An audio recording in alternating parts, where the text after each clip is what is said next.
الحمد لله نحمده ونستعينه ونستغفره ونعوذ بالله من شرور أنفسنا ومن سيئات أعمالنا من يهده الله فلا مضل له ومن يضلل فلا هادي له وأشهد أن لا إله إلا الله وحده لا شريك له وأشهد أن محمدا عبده ورسوله يا أيها الذين آمنوا اتقوا الله حق تقاته ولا تموتن إلا وأنتم مسلمون يا أيها الناس اتقوا ربكم الذي خلقكم من نفس واحدة وخلق منها زوجها وبث منهما رجالا كثيرا ونساء واتقوا الله الذي تساءلون به والأرحام إن الله كان عليكم رقيبا يا أيها الذين آمنوا اتقوا الله وقولوا قولا سديدا يصلح لكم أعمالكم ويغفر لكم ذنوبكم ومن يطع الله ورسوله فقد فاز فوزا عظيما. أما بعد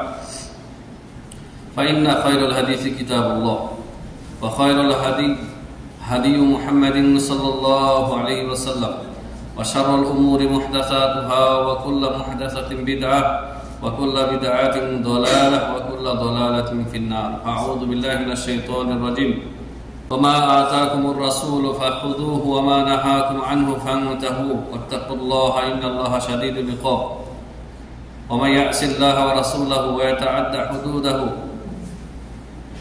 فيدخله نارا خالدين فيها. قال رسول الله صلى الله عليه وسلم في حديث البخاري كل أمتي يدخلون الجنة إلا من أبى. قيل ومن يأبى يا رسول الله صلى الله عليه وسلم؟ قال من أطاعني دخل الجنة ومن عصاني فقد أبى. متفق عليه. আলহামদুলিল্লাহ, যাবতীয় হামদ ও সানা সেই আল্লাহ সুবহানাহু ওয়া তাআলার জন্য যে আল্লাহ রাব্বুল আলামিন আমাদের কেমন একটি দিন ইসলাম দিয়েছেন যার রাতটাও দিনের মতো সুস্পষ্ট। দিনের সূর্যের আলোতে যেমন কোনো কিছুই দৃষ্টির আড়ালে থাকে না, অনুরূপভাবে এই দিন ইসলামের প্রত্যেকটা বিষয় যা বান্দার প্রতি আল্লাহ ফরজ করেছেন, ওয়াজিব করেছেন, যা বান্দার জন্য জান্নাতে যাওয়ার সাবাব এবং জাহান্নাম থেকে মুক্তি পাওয়ার উপায়, তা খুবই স্পষ্ট। এই জন্য নবী সাল্লাল্লাহু আলাইহি ওয়াসাল্লাম ইরশাদ করেছেন আরেক হাদিসে, লাইলুহা কানাহারিহা, দিন ইসলামের রাতটাও দিনের মতোই সুস্পষ্ট। তারাক্তুকুম আলাল মাহাজ্জাতিল বাইদা, তার আগে বলেছেন যে তোমাদেরকে আমি সুস্পষ্ট বিষয়ের উপরে রেখে যাচ্ছি, লা ইয়াজিগু আনহা ইল্লা হালিক। এই সুস্পষ্ট বিষয় থেকে পথভ্রষ্ট হয়ে বক্রপথে ওই ব্যক্তি যাবে যার কপাল খারাপ, যার নসিব খারাপ, যার ধ্বংস হবার সেই ধ্বংস হবে। আর আল্লাহ রাব্বুল আলামিন কাউকে জোর করে হেদায়েতেও আনবেন না, জোর করে গুমরাহ করবেন না। এখানে যারা মসজিদে এসেছেন প্রত্যেকেই নিজের সক্ষমতায় এসেছেন, কেউ বল প্রয়োগ করে আনেননি।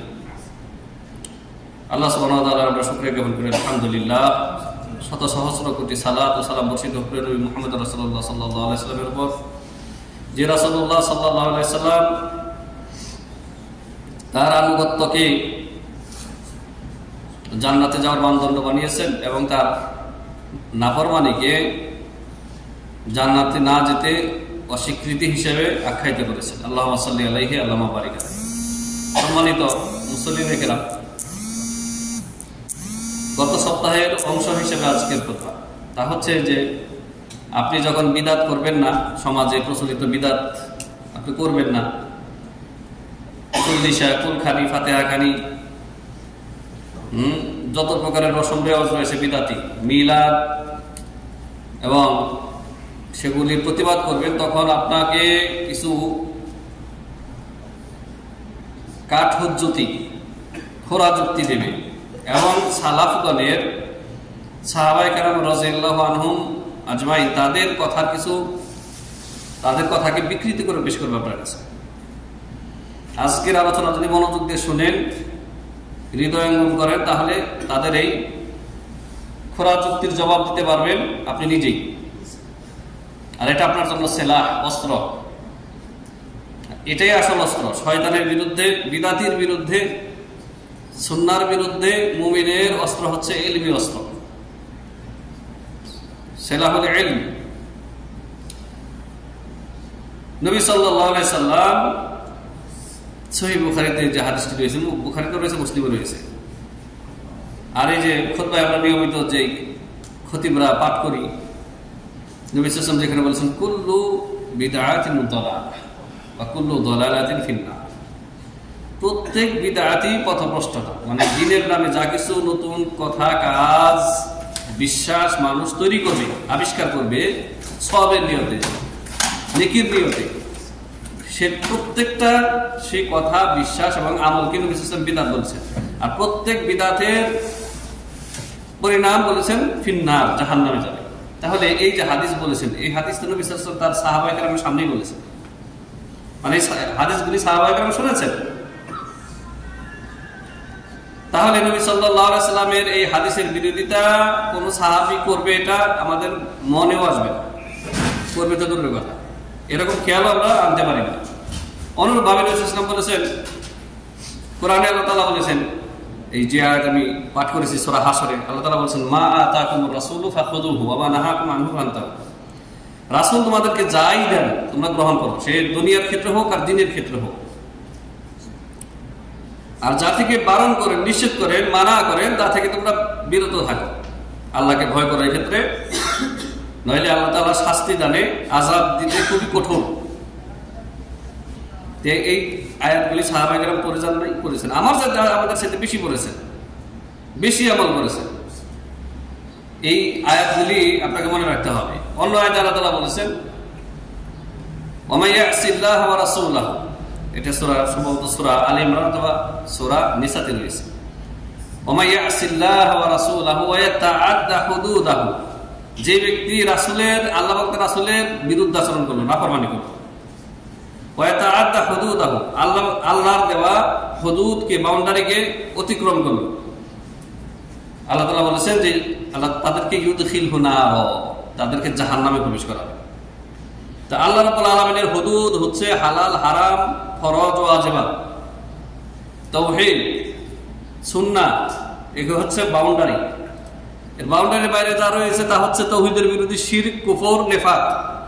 সুন্নাহর বিরোধী হচ্ছে বিদআত।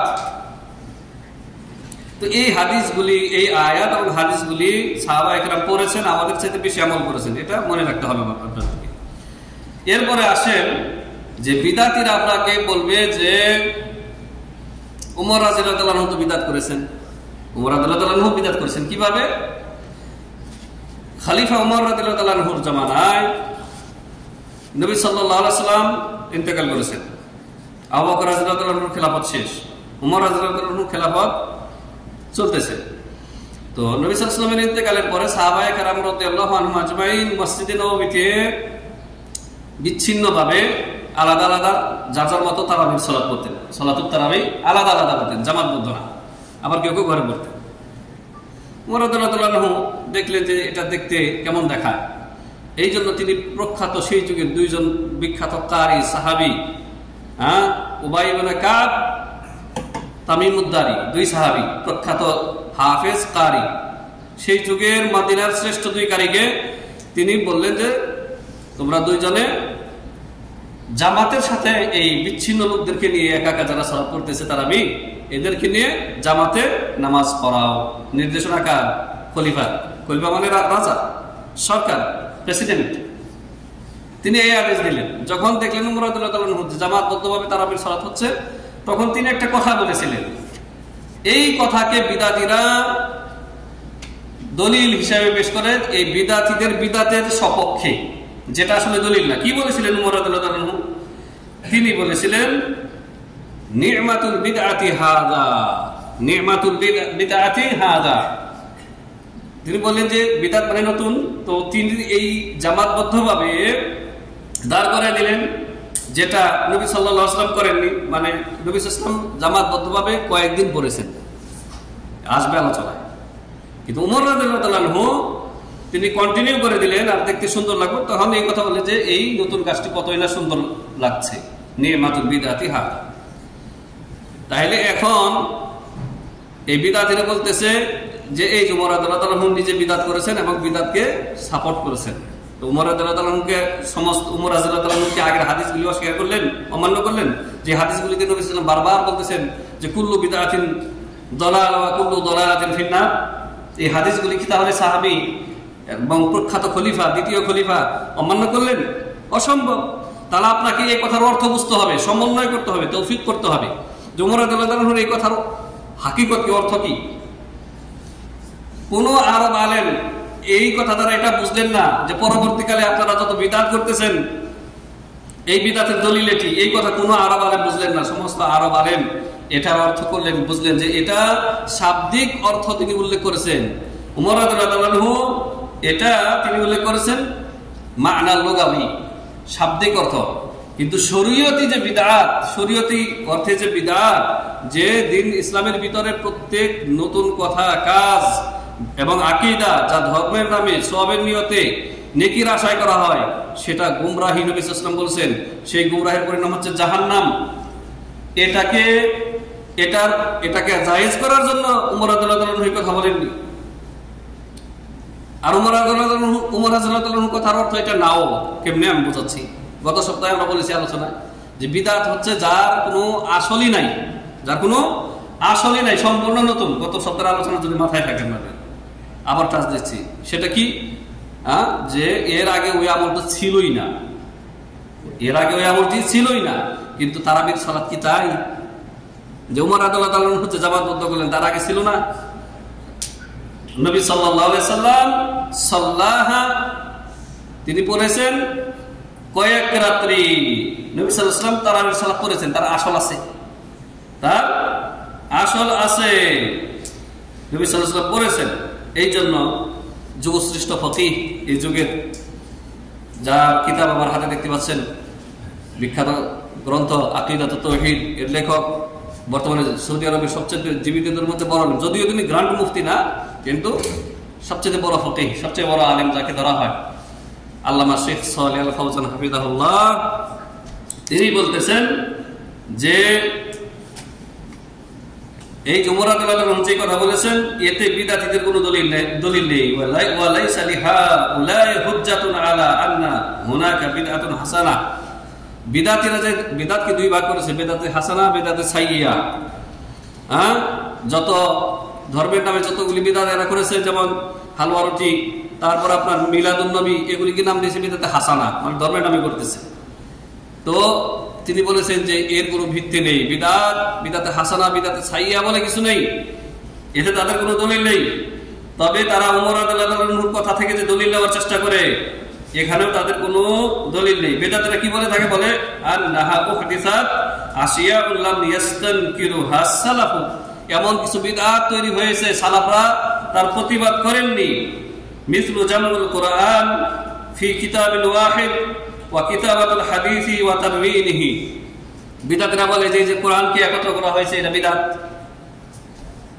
কারণ নবী সাল্লাল্লাহু আলাইহি ওয়াসাল্লামের যুগে এরকম এক কিতাবের মধ্যে, এক বইয়ের মধ্যে কোরআন ছিল না। দেখছেন, আপনাকে বিভ্রান্ত করবে, খুব ভালো করে খেয়াল করেন। নবীর যুগে এইরকম কোরআন ছিল না, মানে একটার মধ্যে। এখন জবাব কি দিবেন?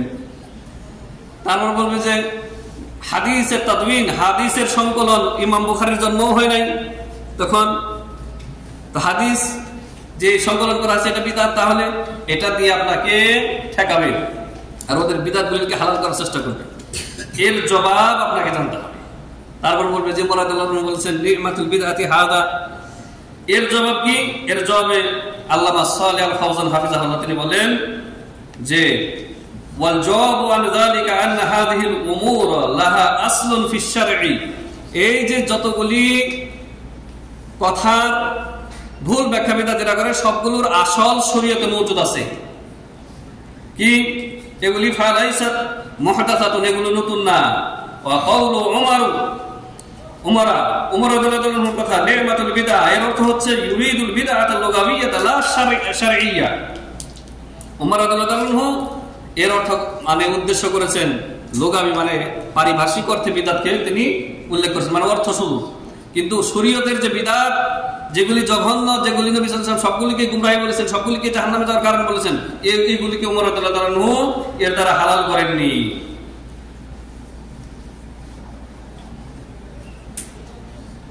তো সালেহ আল ফাওজান হাফিজাহুল্লাহ তিনি বলতেছেন এগুলি ফাফা বিদআতুন লুগাবিয়াতুন। ওমর রাদিয়াল্লাহু আনহুর এই কথা হচ্ছে লুগাবি মানে এই ভাষাগত দিক থেকে বিদআত, এটি লা শারআন শরীয়তি অর্থে বিদআত না।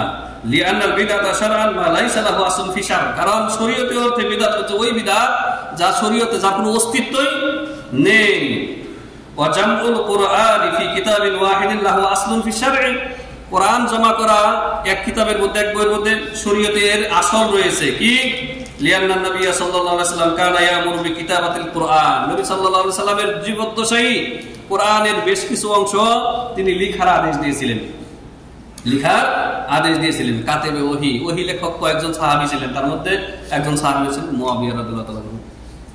মুআবিয়া রাদিয়াল্লাহু তাআলা আনহু কাতেবে ওহী, তাকে নিয়ে এক শ্রেণীর গুমরাহ পথভ্রষ্টরা কি করে, শিয়াদের দেখা দেখি, রাফেজিদের দেখা দেখি তাকে নিয়ে ট্রল করে, সমালোচনা করে এবং ইসলাম থেকে বের করে দেওয়ার দুঃসাহস করে মাজার পূজারীরা। উমর রাদিয়াল্লাহু তাআলা মুআবিয়া রাদিয়াল্লাহু তাআলা আনহুকে গালিগালাজ করে এবং জঘন্য ভাষায় কথাবার্তা বলে, অথচ তিনি কাতিবে ওহী, নবী সাল্লাল্লাহু আলাইহি ওয়াসাল্লামের সাহাবী শ্যালক উম্মে হাবিবা রাদিয়াল্লাহু তাআলা আনহার ভাই, নবী সাল্লাল্লাহু আলাইহি ওয়াসাল্লামের শ্যালক সাহাবী। তো কিতাবাতুল কোরআন নবী সাল্লাল্লাহু আলাইহি ওয়াসাল্লামের জীবদ্দশায় নবী সাল্লাল্লাহু আলাইহি ওয়াসাল্লাম আদেশ দিয়েছেন, তাহলে আসল মওজুদ আছে, যে লেখাটা প্রমাণ আছে, কিন্তু গোটা কোরআন কেন তিনি লিখতে তখন আদেশ করেন নাই? ভয় করেছেন, আশঙ্কা করেছেন যে নবীর কথা, মুখ নিঃসৃত কথা যেগুলি সেগুলো হচ্ছে হাদিস, আর আল্লাহ যেগুলি আসমান থেকে নাযিল করেন জিবরাইলের মাধ্যমে সেগুলো হচ্ছে কোরআন। তো কোরআন আর হাদিসের যাতে ইখতিলাত, সংমিশ্রণ না হয়, এই জন্য নবী সাল্লাল্লাহু আলাইহি ওয়াসাল্লাম কিতাব আকারে গোটা কোরআনকে লেখার আদেশ দেন নাই, কিন্তু অল্প অল্প করে লিখিত ছিল। নাহলে কোরআন জমা করলো কিভাবে সাহাবায়ে কেরাম? কোন সাহাবী তার কাছে 10টা আয়াত ছিল, তা পাথরের মধ্যে লিখে রেখেছেন, অথবা গাছের ইয়ের মধ্যে খোদাই করে লিখে রেখেছেন, অথবা কেউ চামড়ার মধ্যে চামড়ার মধ্যে লিখে রেখেছেন। তো সাহাবেদ রাদিয়াল্লাহু তাআলা আনহু যখন সাবিত রাদিয়াল্লাহু তাআলা এবং আরেকজন সাহাবীকে যখন উমর আবু বকর রাদিয়াল্লাহু তাআলা প্রথম কোরআন জমা করার আদেশ দিলেন, তখন তারা সমস্ত সাহাবায়ে কেরামের কাছে যার মুখস্থ ছিল, হিফজ ছিল, তাদেরকে ডাকালেন এবং যাদের কাছে যা লিখিত ছিল সব একত্র করলেন। তাহলে কোরআন জমা করা এটা বিদআত না। বিদআতীদের এখানে কোনো দলিল নেই তাদের বিদআতের সপক্ষে, কারণ কোরআনের লেখার আদেশ নবী সাল্লাল্লাহু আলাইহি ওয়াসাল্লাম দিয়েছিলেন, কিন্তু গোটাটা লেখা হয় না সেই সময়, যাতে হাদিসের সাথে সংমিশ্রণ না হয়ে যায়।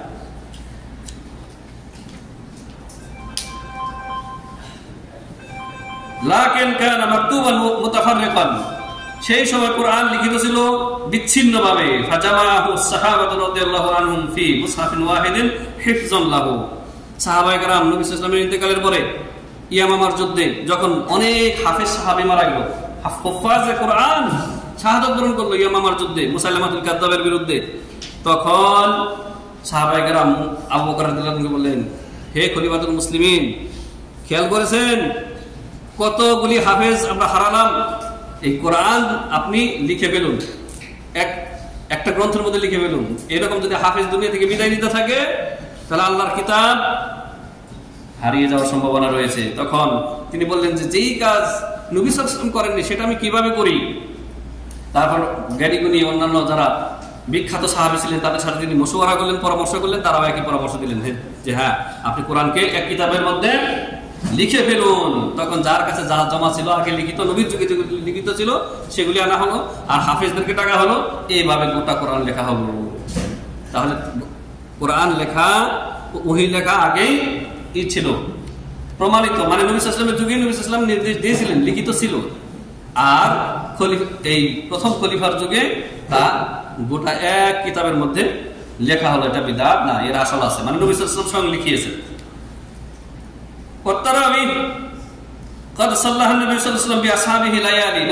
কয়েক রাত্রি সাহাবায়ে কেরামকে নিয়ে জামাতবদ্ধভাবে পড়েছেন, তাহলে এর আসল আছে না নাই? আছে। নবী সাল্লাল্লাহু আলাইহি ওয়াসাল্লাম 8 আর 3 11 রাকাত পড়েছেন কয়েক রাত্রি, তারপরে কেন পড়েন নাই? তারপরে বলেন নাই ওয়া তাখাল্লাফা আনহুম ফিল আখিরি খাশিয়াতা আন তুফরাদা আলাইহিম। নবী সাল্লাল্লাহু আলাইহি ওয়াসাল্লাম শেষ দিকে ভয় আশঙ্কা করলেন যে আল্লাহ যদি ফরজ করে দেন আমলটা আল্লাহর কাছে এত ভালো লাগবে, যদি ফরজ হয়ে যায় এই ভয়ে নবী সাল্লাল্লাহু আলাইহি ওয়াসাল্লাম জামাত ছেড়ে দিলেন, যে তোমরা আলাদা আলাদা বাড়িতে নফল নামাজ, এটা তো নফল, সুন্নাত নফল তারাবি তোমরা বাড়িতে পড়ে নাও। নবী সাল্লাল্লাহু আলাইহি ওয়াসাল্লাম ঘরে পড়া শুরু করলেন, কয়েক রাত্রি জামাতে পড়লেন। তাহলে জামাতে পড়া নবী সাল্লাল্লাহু আলাইহি ওয়াসাল্লামের দ্বারা প্রমাণিত না প্রমাণিত? প্রমাণিত। মানে নবী সাল্লাল্লাহু আলাইহি ওয়াসাল্লাম কয়েক রাত্রি পড়েছেন। তো উমর রাদিয়াল্লাহু আনহু পরে আবার এই জামাতকে কন্টিনিউ করেছেন, এটা বিদআত না, এটা শরীয়তের অর্থে বিদআত না, কারণ নবী সাল্লাল্লাহু আলাইহি ওয়াসাল্লাম কয়েক রাত্রি পড়িয়েছেন স্বয়ং, এর আসল আছে। আর যেই বিদআত নিন্দনীয়, পথভ্রষ্টতা, গুমরাহি, জাহান্নামে যাওয়ার সওয়াব, সেটা হচ্ছে যার কোনো আসলই নাই। যেমন মিলাদুন নবী, নবী সাল্লাল্লাহু আলাইহি ওয়াসাল্লামের জন্মের খুশিতে সাহাবায়ে কেরাম এই মিলাদ করেছেন না, টোটালি করেন নাই। প্রিয় হাজিরিন, ওয়াস্তামার সাহাবায়ে রাদিয়াল্লাহু আনহুম ইউসাল্লুনাহা আওজাআন মুতাফাররিকিনা ফি হায়াতিন নবী সাল্লাল্লাহু আলাইহি ওয়াসাল্লাম ওয়া বা'দা ওয়াফাতিহি। সাহাবায়ে কেরাম রাদিয়াল্লাহু আনহুম নবী সাল্লাল্লাহু আলাইহি ওয়াসাল্লামের ইন্তেকালের পরে এবং ইন্তেকালের আগেও তারা বিচ্ছিন্নভাবে যার যার মতো এই সালাত আদায় করেছেন। ইলা আন জামাআহুম উমর ইবনে খাত্তাব রাদিয়াল্লাহু আনহু আলা ইমামিন ওয়াহিদিন কামা কানু খালফান নবী সাল্লাল্লাহু আলাইহি ওয়াসাল্লাম ওয়া লাইসা হাযা বিদআতুন ফিদ-দীন। উমর রাদিয়াল্লাহু আনহু এসে আবার ওই জামাতকে কন্টিনিউ করে দিলেন কাব ইবনে উবাই ইবনে কাব এবং তামিম উদ-দারির ইমামতিতে। সুতরাং এটা দ্বীনের ভিতরে বিদআত না। বিদআতিরা যে বলে যে উমর রাদিয়াল্লাহু আনহু স্বয়ং বিদআত করেছেন, তা আমরা করলে দোষ কি? না, উমর রাদিয়াল্লাহু আনহু বিদআত করেননি।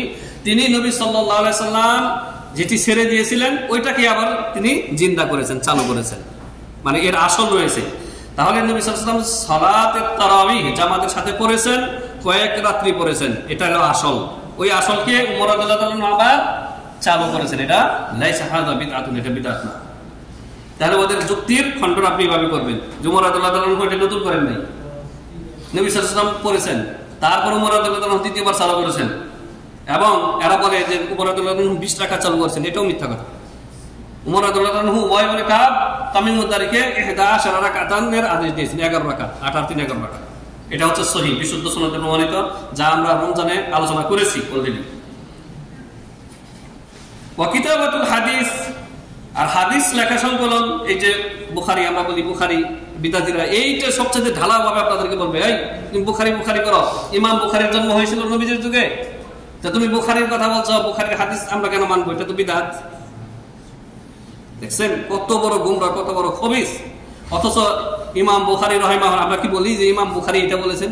ইমাম বুখারী হাদিস সংকলন করেছেন সহিহুল বুখারীতে। ইমাম মুসলিম, ইমাম আবু দাউদ, ইমাম তিরমিজি, ইমাম নাসাই, ইমাম ইবনে মাজাহ, তারপরে ইমাম আহমদ বিন হাম্বল, তার সবার আগে মুয়াত্তা মালিক, এই সমস্ত হাদিসের কিতাবে তারা কি নিজেদের কথা বলেছেন?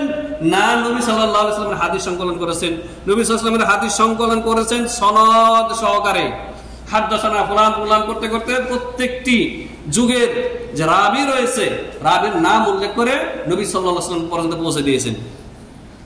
মানে রাসূল থেকে কে কে বর্ণনা করেছেন, প্রত্যেক স্তরের বর্ণনাকারীদের নাম সহ উল্লেখ করেছেন। ইমাম বুখারীকে যদি আপনি জিজ্ঞাসা করেন যে এই হাদিস আপনি যে বর্ণনা করলেন, আপনি সনদ কই, তিনি সনদ দিতে বাধ্য, তার সনদ ছাড়া হাদিস মানা যাবে না। এই জন্য সহিহ বুখারী খুলে দেখেন যে হাদিস যদি এক লাইনের হয়ে থাকে, হাদিসটা হচ্ছে মাত্র এক লাইন, খায়রাকুম মান তাআল্লামাল কুরআন ওয়া আল্লামাহু, তোমাদের মধ্যে ওই ব্যক্তি উত্তম যে ব্যক্তি কোরআন শিখে ও শিখায়, এক লাইনের হাদিস, কিন্তু তার সনদ হয় 2 থেকে 3 লাইন। মানে কে বর্ণনা করেছে, কে কে কে কে বর্ণনা করেছেন, হাদাসানা ফুলান হাদাসানা ফুলান।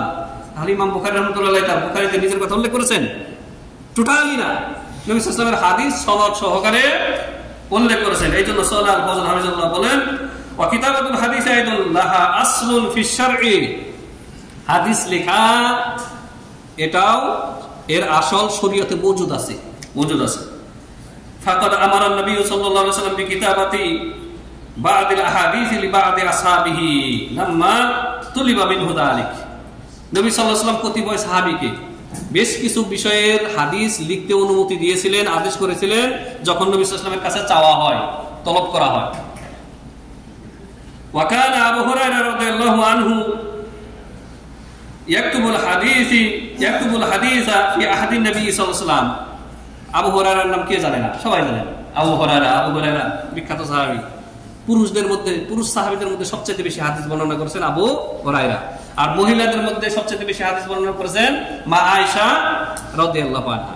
তো এই আবু হুরায়রা রাদিয়াল্লাহু আনহু নবীর যুগে হাদিস লিখেছেন। তার কাছে একটা কিতাবের মতো ছোট্ট ছিল, যেটার মধ্যে তার প্রয়োজনীয় হাদিসগুলি তিনি নবী সাল্লাল্লাহু আলাইহি ওয়াসাল্লামের আদেশেই লিখে নিয়েছিলেন। এরকম ভাবে আলী রাদিয়াল্লাহু আনহুর কাছে একটা সহিফা ছিল, ছোট পুস্তিকা, সেটার মধ্যেও অনেকগুলো মাসলা মাসাইল সংক্রান্ত হাদিস ছিল। কিন্তু এই শিয়া রাফেজিরা এরা বলে বেড়ায় যে আলী রাদিয়াল্লাহু আনহুর কাছে বাতিনি ইলম ছিল। আলী রাদিয়াল্লাহু আনহুর কাছে বাতিনি ইলম ছিল। সেই বাতিনি ইলম বাকি সাহাবী, 3 খলিফা জানতেন না, কোন সাহাবী জানতেন না।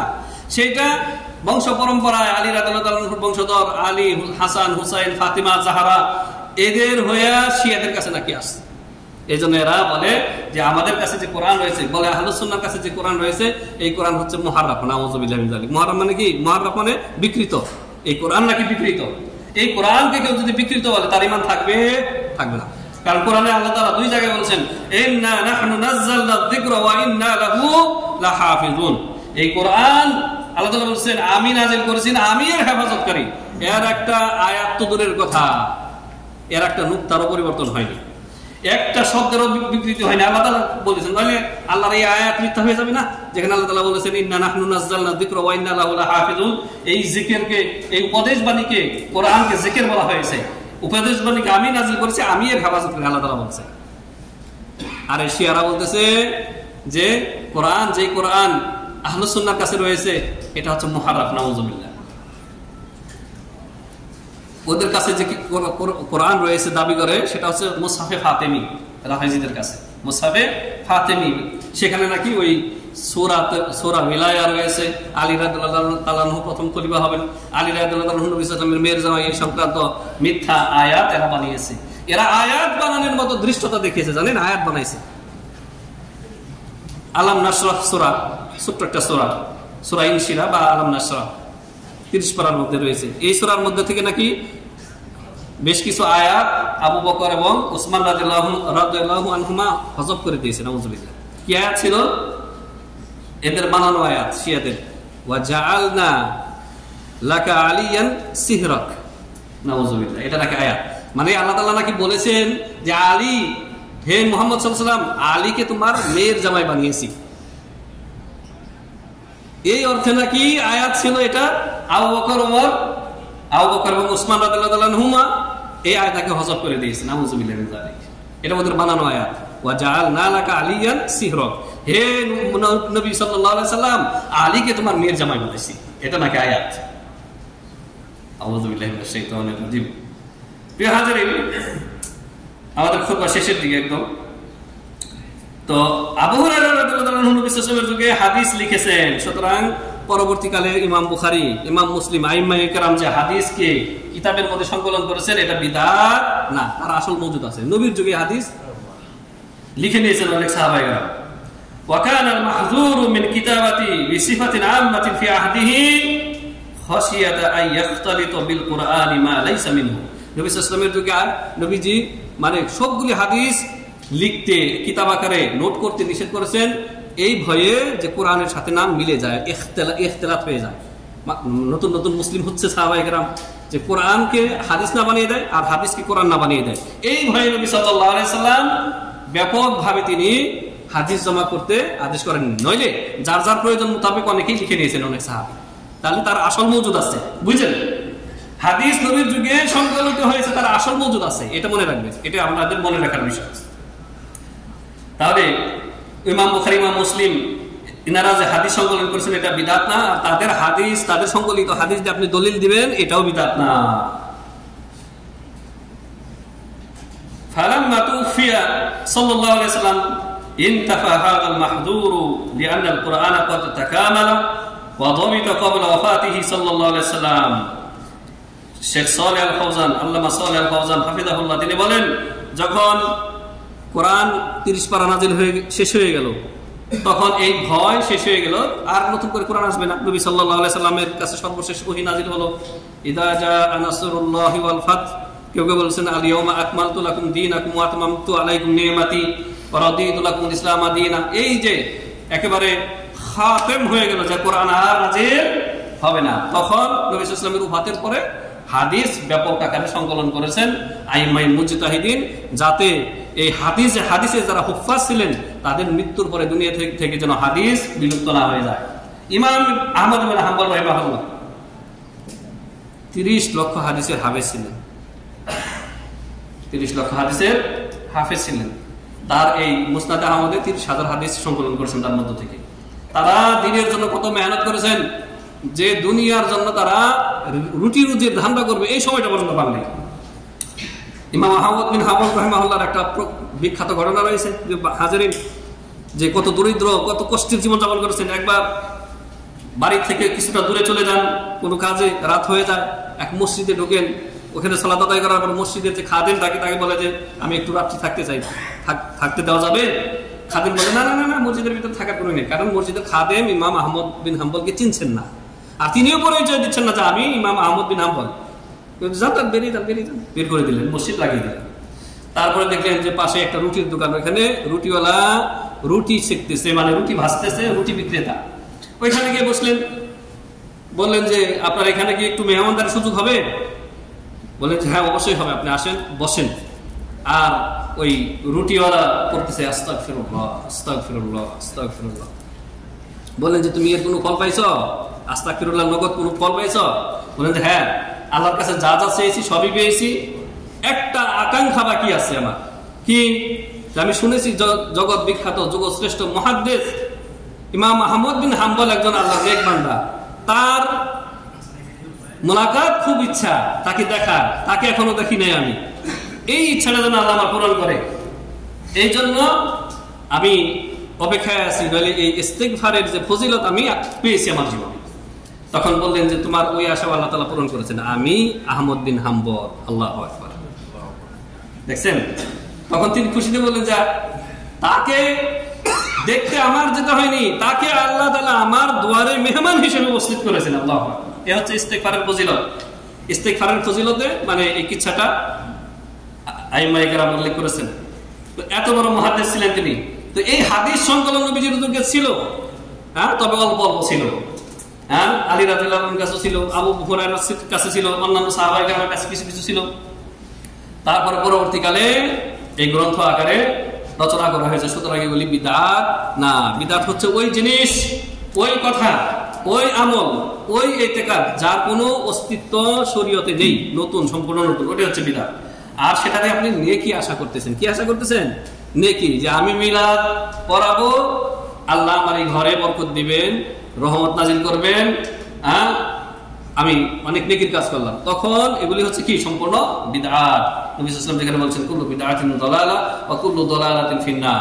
তাহলে সালাতুত তারাবির দলিল দেবে, হ্যাঁ, যে এটা মনে রাখতে হবে আপনাদেরকে, যে এটা নবী সাল্লাল্লাহু আলাইহি ওয়াসাল্লাম করেছেন, উমর রাদিয়াল্লাহু তাআলা দ্বিতীয়বার শুধু আবার চালু করেছেন, এটা বিদআত না। অনুরূপ ভাবে জামউল কোরআন একত্র করার ক্ষেত্রে এরা এই দেবে, মিথ্যা প্রচার করবে যে কোরআন জমা করেছে, এটা বিদআত। বলবেন যে না, কোরআন নবী সাল্লাল্লাহু আলাইহি ওয়াসাল্লামের যুগে কিছু কিছু লিখিত ছিল, পরবর্তীতে এটা ব্যাপক আকারে এক কিতাবে সংকলন করা হয়েছে, আসল মজুদ আছে। হ্যাঁ, অনুরূপ ভাবে হাদিস জমা করাকে বিদআত বলে উল্লেখ করবে, বলবেন যে এটা বিদআত না, হাদিস নবী সাল্লাল্লাহু আলাইহি ওয়াসাল্লামের যুগে সংকলিত হয়েছে। এই তিনটা যুক্তি দেবে, তিনটা যুক্তি আপনারা খণ্ডন করবেন, এবং ওদের যে বিদআত, ওদের কবর পূজার বিদআত, পীর পূজার বিদআত, নজরানার বিদআত, হ্যাঁ, এইগুলি সবগুলি হচ্ছে পরিত্যাজ্য। এমনকি জিকিরের বিদআত, একসাথে এক জায়গায় হালাকা করে সব, হ্যাঁ, উচ্চস্বরে হু হু হু ইল্লাল্লাহ ইল্লাল্লাহ এই যে জিকির করতেছে, এগুলির কোনো প্রমাণ শরীয়তে নেই। শরীয়তে জিকির আছে, সেই জিকির এরা করে না। সকাল সন্ধ্যার জিকির এদেরকে জিজ্ঞাসা করেন, বলতে পারবে না। জিজ্ঞাসা করেন যে আযকারুস সাবাল মাসা নবী সাল্লাল্লাহু আলাইহি ওয়াসাল্লাম পড়তেন, সেগুলি কি? হ্যাঁ হ্যাঁ, তখন বলবে জানি না, কারণ এগুলি তো এরা আমল করে না, পীরেরা করে না, এবং মুরিদদেরকে করতেও বলে না। তাফসীরে বলবে যে ইল্লাল্লাহ তুমি 1000 বার পড়বা, প্রতিদিন 1,00,000 বার পড়বা, আর কোরআনও পড়তে পারবেন না, হাদিসও পড়তে পারবেন না। এমন বিদাতি ওয়াজিব আপনার ধরেই দিব, ওই আমল করতে করতে আপনার খবরে চলে যাবেন, কিন্তু নবীর হাদিস চর্চা করার সুযোগ হবে না, কোরআনও ভালো করে পড়ার সুযোগ হবে না। এদের অধিকাংশ মুরিদদের অবস্থা দেখবেন, কোরআন পড়া জানেন না, 30 বছর ধরে মুরিদ হয়ে আছে, কিন্তু কোরআন তেলাওয়াত করতে পারে না। এই পীর মুরিদি, বায়াত এবং এদের বিদাতি ওয়াজিফা মুসলিম উম্মাহকে সবচাইতে যে ক্ষতিগ্রস্ত করেছে, মুসলিম উম্মাহকে কোরআন হাদিস চর্চা থেকে দূরে সরিয়ে দিয়েছে। আল্লাহুল মুস্তাআন। বারাকাল্লাহু লানা ওয়া লাকুম ফিল কুরআনিল আযীম ওয়া নাফা'নি ওয়া ইয়্যাকুম বিল আয়াতি ওয়া যিকরিল হাকীম। আকুলু কওলি হাযা আস্তাগফিরুল্লাহাল আযীম ওয়া লাকুম ওয়া লিসাইরিল মুসলিমিন ফাস্তাগফিরুহু ইন্নাহু হুয়াল গফুরুর রহিম। আলহামদুলিল্লাহি ওয়াহদাহু ওয়াসসালাতু ওয়াসসালামু আলা মান লা নাবিয়্যা বা'দা ওয়া আলা আলিহি ওয়া সাহবিহি আজমাইন। সম্মানিত হাজিরিন, তো এই দ্বিতীয় পর্বে আমরা ওদের কাঠহুজ্জতি বা খোরাযুক্তির খণ্ডন করলাম। ইনশাআল্লাহ আমরা পরবর্তী আরো কয়েকটা পর্বে আমরা বিদাতীদের সাথে কি আচরণ আপনার করেছেন সাহাবায়ে কেরাম এবং পরবর্তী তাবেঈন, তাবা তাবেঈন, সেই কিছু ঘটনা আপনাদেরকে ইনশাআল্লাহ পরবর্তী পর্বে আমরা উল্লেখ করে শোনাবো। বলবেন যে সাহাবায়ে কেরামের যুগে কি বিদাতী ছিল? হ্যাঁ ছিল। সাহাবায়ে কেরামের যুগে এই যে আপনার 5টি প্রধান ফিরকা বের হয়, এদেরকে মদিনায় সাহাবায়ে কেরাম পাত্তা দেননি। পাত্তা না পেয়ে যে আব্দুল্লাহ ইবনে সাবা ইহুদি যে ইসলাম গ্রহণ করেছিল বাইরে বাইরে, ভিতরে ভিতরে না, এই আব্দুল্লাহ ইবনে সাবা এখান থেকে উষ্ঠালাত্তি খাইয়া চলে যায় কুফাতে, মিশরে। ওইখানে গিয়ে সে পাত্তা পায়, মদিনাতে কোনো চান্স পায় না। অনেকগুলি ঘটনা রয়েছে। আল্লাহ রাব্বুল আলামিন আমাদেরকে এই বিদআত এবং বিদাতীদেরকে চিহ্নিত করে এই বিদআত এবং বিদাতীকে বর্জন করার তৌফিক দান করেন, আমিন। আগেই বলেছি বিদআত হচ্ছে এন্টি সুন্নাহ, বিদআত হচ্ছে এন্টি সুন্নাহ, সুন্নাহর বিরোধী। সুন্নাহকে আঁকড়ে ধরতে হবে, বিদআতকে ছুঁড়ে ফেলতে হবে। আল্লাহ রাব্বুল আলামিন তৌফিক দান করেন, আল্লাহুম্মা আমিন। রব্বানা আতিনা ফিদ দুনিয়া হাসানাহ ওয়া ফিল আখিরাতি হাসানাহ ওয়া কিনা আযাবান নার। রব্বানা লা তুযিগ কুলুবানা বা'দা ইয হাদাইতানা ওয়া হাব লানা মিন লাদুনকা রাহমাহ ইন্নাকা আনতাল ওয়াহ্হাব। আল্লাহুম্মা আ'ইজ্জাল ইসলাম ওয়াল মুসলিমিন ওয়া আযিল্লা শিরকা ওয়াল মুশরিকিন ওয়া দাম্মির আ'দাআকা আ'দা'ad-din মিনাল ইয়াহুদি ওয়ান নাসারা ওয়াল মুলহিদিন ইয়া রাব্বাল আলামিন। اللهم احفظ هذا البلد وسائر بلاد المسلمين. اللهم احفظ هذا البلد وسائر بلاد المسلمين. اللهم اصلح ائمتنا في ولاة امرنا. اللهم اصلح ائمتنا في ولاة امرنا. اللهم وفقهم فعل الخيرات وترك المنكرات يا رب العالمين.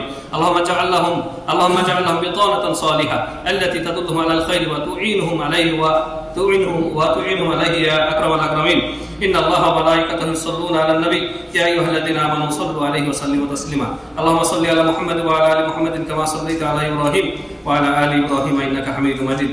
اللهم بارك على محمد وعلى آل محمد كما باركت على إبراهيم وعلى آل إبراهيم إنك حميد مجيد. عباد الله رحمكم الله، إن الله يأمركم بالعدل والإحسان وإيتاء ذي القربى وينهى عن الفحشاء والمنكر والبغي يعظكم لعلكم تذكرون. فاذكروا الله يذكركم واشكروا على نعمه يزدكم ولذكر الله أكبر والله يعلم ما تصنعون.